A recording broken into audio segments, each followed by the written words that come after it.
फिर 2 दिन होगा प्रश्न, क्योंकि प्रश्न रामनवमी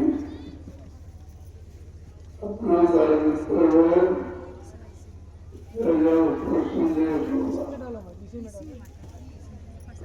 संदेश सुनकर ही जाए।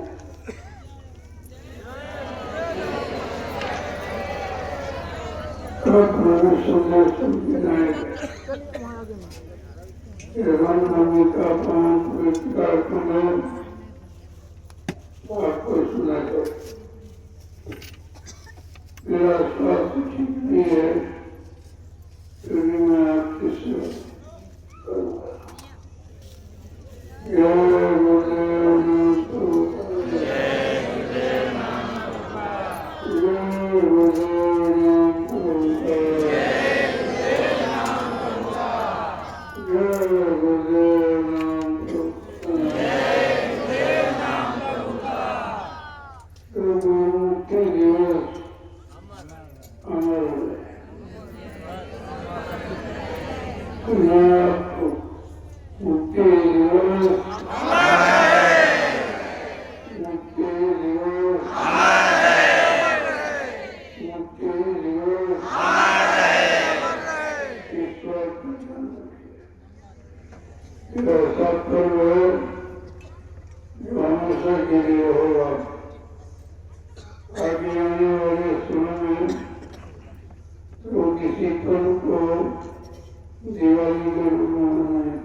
तुम्हारा उससे क्या मतलब?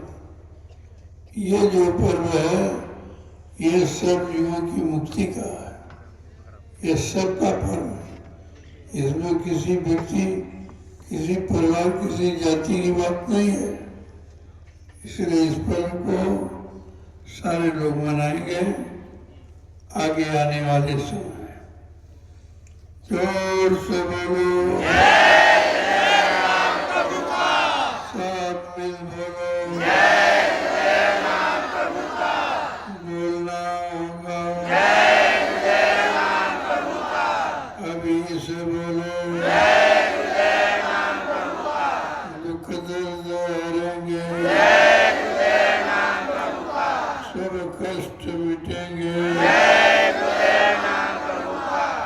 शांति भी देंगे, सबके दाता, सबके मालिक, प्रेम से बोले,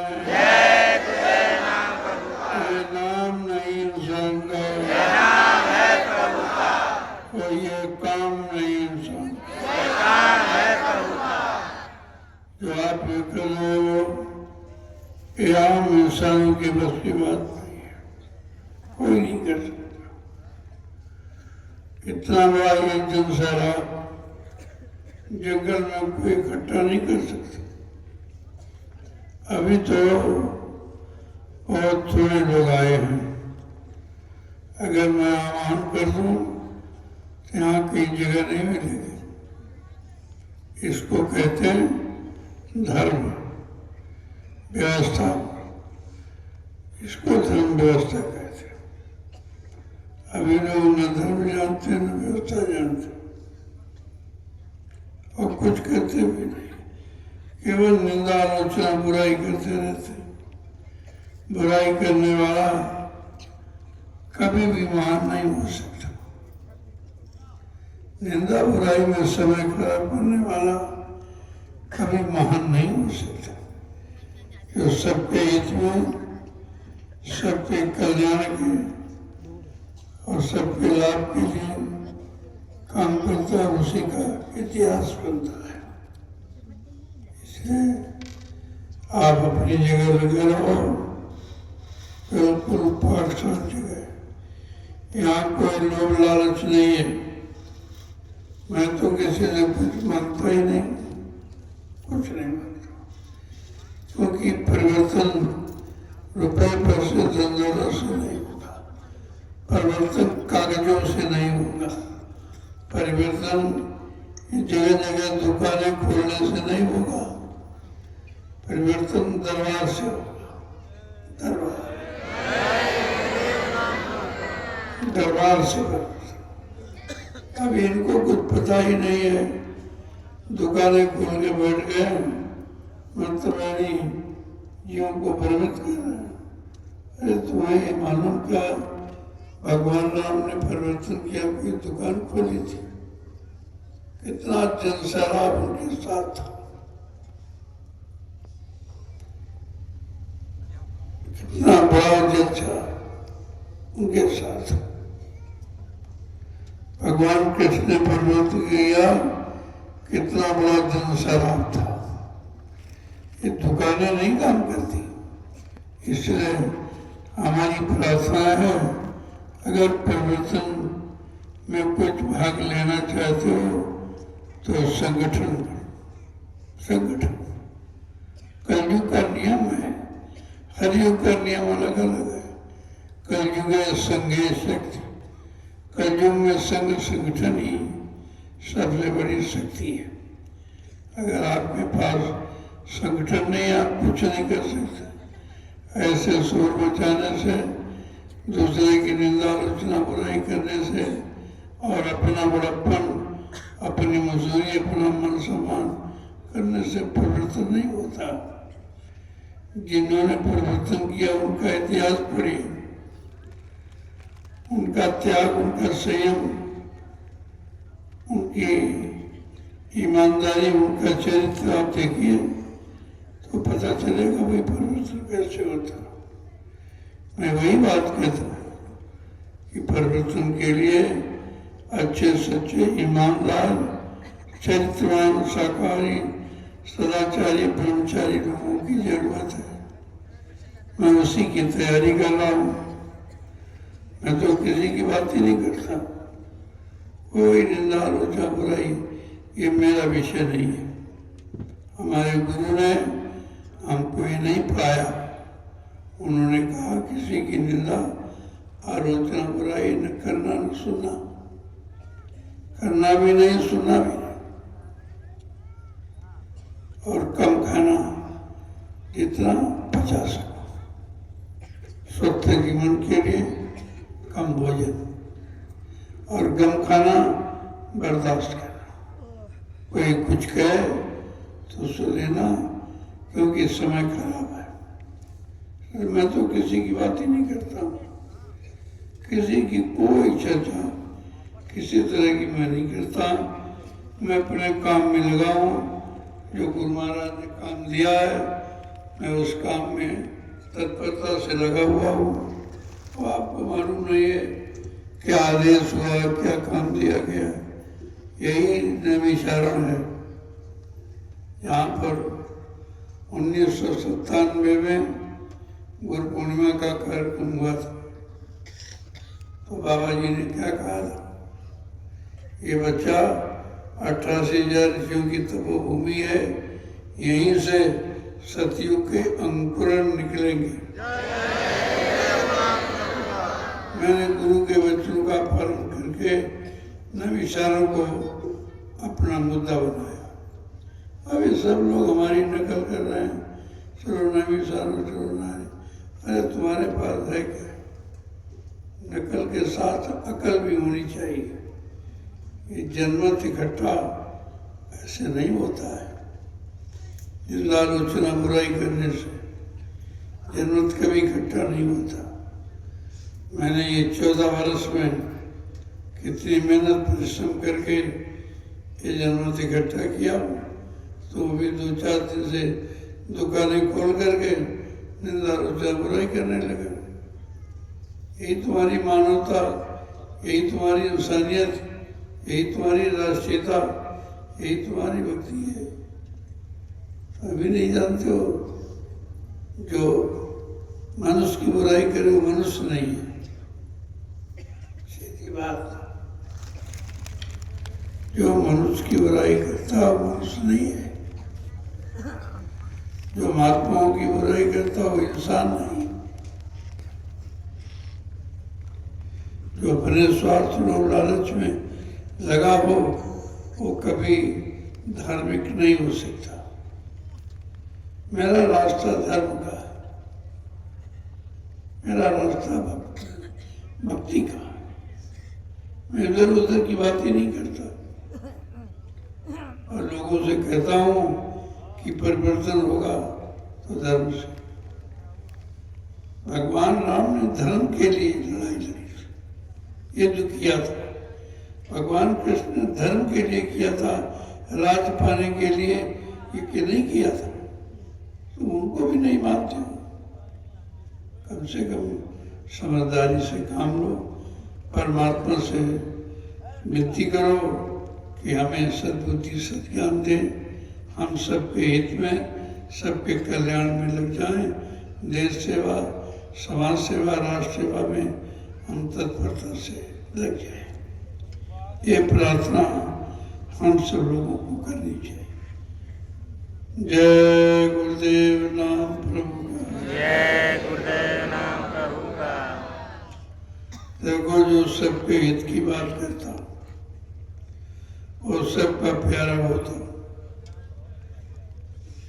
मैं तो चाहे काश्तकार हो, चाहे मजदूर, चाहे कर्मचारी अधिकारी हो, चाहे व्यापारी दुकानदार हो, मैं तो सबको हित की बात करता हूँ।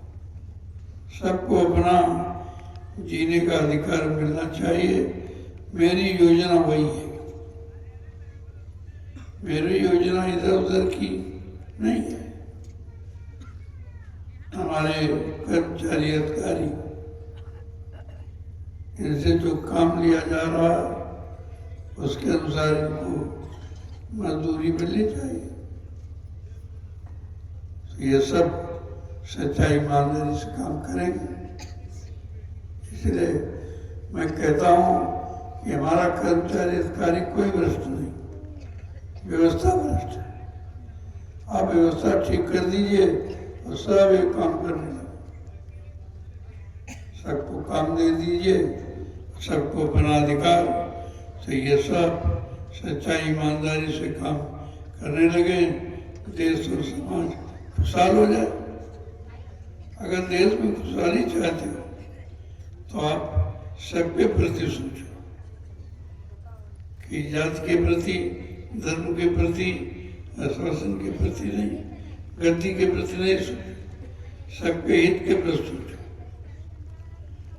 जय गुरुदेव नाम प्रभु का, जय गुरुदेव नाम प्रभु का। अब आप लोग अपने अपने टिंडरावटी जेलों में चलो, धीरे धीरे चलो। जैसा राह पड़ा है, बड़ी मतवानी हिसाब से चलो, किसी को कोई टक्कर, कोई धक्का न लगे। ये तो तुम्हारी मर्यादा है, उनको देख कर लोग बदल जाएंगे। ऐसा जनसमुदाय मैंने इकट्ठा किया है, उनको देख कर लोग मजबूर हो जाएंगे बदलने के, क्योंकि ये काम किसी के पास नहीं है, नहीं ये भाव किसी में, हमको कुछ चाहिए नहीं। सब लोग जानते हो मेरे पास कुछ लंगोटी के सिवा कुछ नहीं।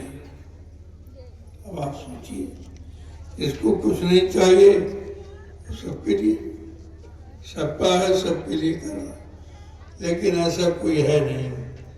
सबको पहले अपनी व्यवस्था, अपना मतलब सामान, अपना भोग चाहिए, हमको नहीं चाहिए। एक रोटी सुबह, एक दोपहर, बस इतना मेरा खर्चा है। ये कोई करके तो दिखाए। निंदा आलोचना बुराई ये तो मूर्खों का, अज्ञानियों का काम है। जितना समय इसमें लगाते हो उतना समय आगे बढ़ने में लगाओ, अच्छी सोच में लगाओ, अच्छे विकास में लगाओ, लेकिन नहीं, आदत से मजबूर है बेचारे, क्या करें। खैर वो उनका विषय, मेरा विषय नहीं, लेकिन मैं प्रार्थना के रूप में कर सकता हूँ कि अच्छे काम। जय गुरुदेव। जय गुरुदेव। चलो आप अपने बड़े डॉक्टरों से धीरे धीरे चलो। ये इतना बड़ा जन सैलाब है, आज देख कर लोग चकित, सबके मुंह बंद हो गए, सब, चाहे वो राजनीति हो, चाहे और कोई फिरका तैयार करना, सबके मुंह बंद हो गए। ये जनमत किसी के पास नहीं है। अभी तो बहुत कम लोग हैं, धीरे धीरे देखते जाइए। ये गुरु परिवार हिंदुस्तान में सबसे बड़ा,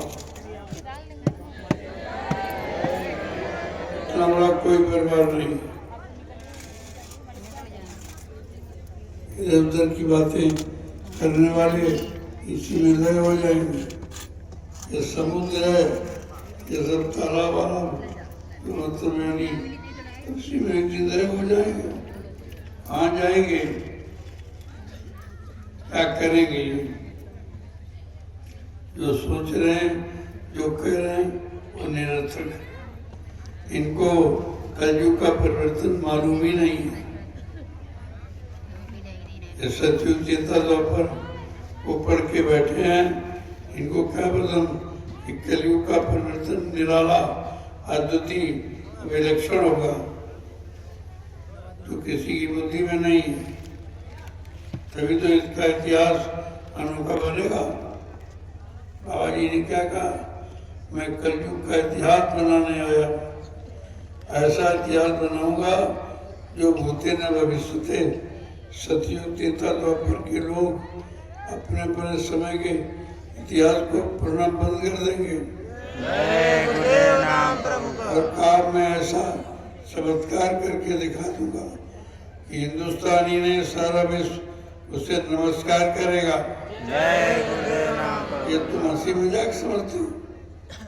ये संतों के वचन अमिट है। उनका एक समय, उनके एक तारीख है, सब निश्चित है। जब तक समय नहीं आए तब तक कुछ भी आप कह लीजिए। समय आते ही तुम्हारी सबकी जवानी बंद हो जाए, कुछ नहीं कर सकते। परिवर्तन है, परिवर्तन होगा होगा होगा, इसे कोई माई का लाल रोक नहीं सकता। आप देखते जाइए, मैं सत्संग करते करते लोगों को जगा दूंगा, लोग जाग जाएंगे, लोग खड़े हो जाएंगे, अपना अधिकार मांग लेंगे। हमें तो सिर्फ जगाना, कुछ चलो अपने अपने टेंट ऑडिटोरियम में चलो। सत्संग कल भी होगा, परसों थोड़ा थोड़ा आपको इशारा, अब इशारे की जरूरत है। भाषणबाजी बहुत हो गई, 72 साल से सब नेता भाषण कर रहे हैं, तो जितना महात्मा दानी से प्रवचन कर रहा, काम कोई नहीं कर रहा। काम की कोई बात नहीं कर रहा, काम कर एक कागज लिखने पढ़ने से काम नहीं, एक कोर्ट कचहरी से परिवर्तन कभी नहीं हुआ। नाम तो उस चीज को जानते ही नहीं हो। इसलिए बाबा जी ने कहा चुपचाप भजन करते रहो, चुपचाप भजन करते रहो, अपने मन को संभाल के रखो, ये विचलित हो जाएगा, सब बिगाड़ देगा। इस समय केवल मन को पकड़ के रखो, गुरु के चरणों में, गुरु के वचनों में, गुरु की भक्ति में इसको लगाए रखो। बहुत टाइम खराब है, देखिए मैं अचानक कितना बीमार हूँ। आप ये समझो। चलो चलो परमेश्वरो, चलो अपने अपने चिंताओं की जरूरत है। इधर उधर जाकर था कि बंद करो, कहीं से कुछ नहीं होगा। कोई कितना भी कह दो, वो कहने वाला है, करके दिखाने वाला नहीं है। ठीक है, ये शक्ति नहीं है। और जिसने भक्ति की है उसके पास शक्ति है। ये सब निंदा आलोचना बुराई और ये सब मतलब भोगों में रहने वाले, फंसने वाले, भोगों का सामान निरंतर इकट्ठा करने वाले, इनके पास भक्ति है। हम भक्ति राम ने की थी 14 वर्ष, तब परिवर्तन। कृष्ण भक्ति की संदीपन गुरु के आदेश पर, तब परिवर्तन हुआ। ऐसे नहीं होता, किसी के चक्कर में मत आइए। ये सब अकेले हैं। जब राम ने परिवर्तन किया तभी बहुत दर्द है, बहुत दर्द है। हम करेंगे, ये करेंगे, वो कर देंगे, इनको परास्त कर देंगे, इनको हरा देंगे, इनको मार देंगे, तभी तो कहते थे। इन काम क्या हुआ? सब समाप्त। इसलिए किसी के चक्कर बताइए। गुरु भक्ति सर्वोपरि। भक्ति ऐसी कीजिए जान से कहने को जैसे मेहंदी में लाली नहीं थी। जिसने गुरु भक्ति की उसी की विजय हुई, उसे ने इतिहास बनाया। राम ने 2 गुरुओं की भक्ति की, संदीपन हो यानी विश्वामित्र और वशिष्ठ, 2 की भक्ति की, तब उनका इतिहास। कृष्ण संदीपन गुरु की भक्ति की, उनका इतिहास बना। यहाँ तो भक्तों का इतिहास है। ये सब बखेड़े खड़े घूम रहे, भाषणबाजी करते। मैंने पहले कहा भैया, परिवर्तन अध्यक्ष मंत्रियों से, नेताओं से, वक्ताओं से नहीं होगा। परिवर्तन सच्चे ईमानदार त्यागी तपस्वी होगा। परिवर्तन झोपड़ियों से होगा, गरीबों से होगा, झोपड़ियों से होगा। अभी तुम किस ख्याल में डूबे हो, तुमको उसका होश ही नहीं। ये महापुरुषों की आवाज है जो अमिट। चलो।